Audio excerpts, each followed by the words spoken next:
Today I'm going to show you how to do kinesiology tape on your neck for neck pain and range of motion.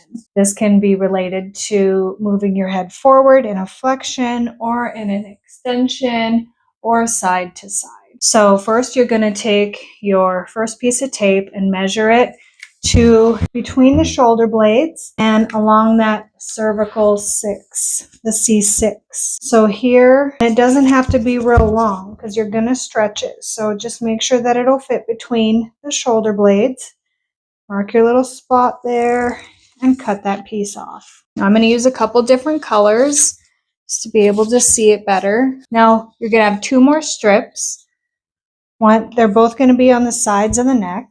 So have it underneath the hairline so you don't get your hair stuck. And then just to the top of the shoulder blade, this little bony area here. Once you have that, then you can measure those 2 pieces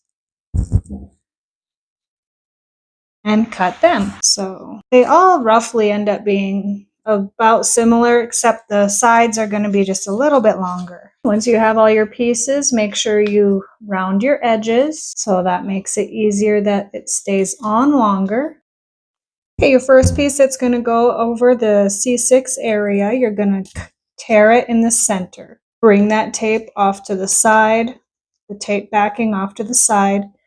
Leave about 1.5 inches at the edges. Flip it around. Try to keep a nice even stretch on the tape. So try to hold your thumbs on it. Tip your chin towards the chest. Pull it as tight as it'll go and then back off about 50%. Lay the tape just over that C6 area to support that joint. And if you get a little bit of a bump in there, that's okay, because you're not going to have any tension on the ends. Okay, then you can add a little bit of friction, make sure it's down nice, and then you're good there. Now for the second and third strip, you're going to come to the end about 1.5 inches to 2 inches, tear it there. Then take that end off. We're going to have an anchor.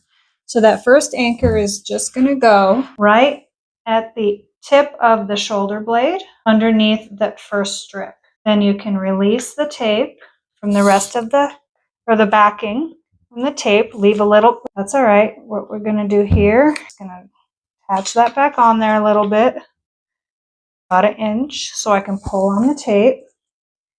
I'm going to bend my head forward and to the side just a little bit. Try not to have these pieces stuck. Okay, so this one is more of a 25% stretch. So pull it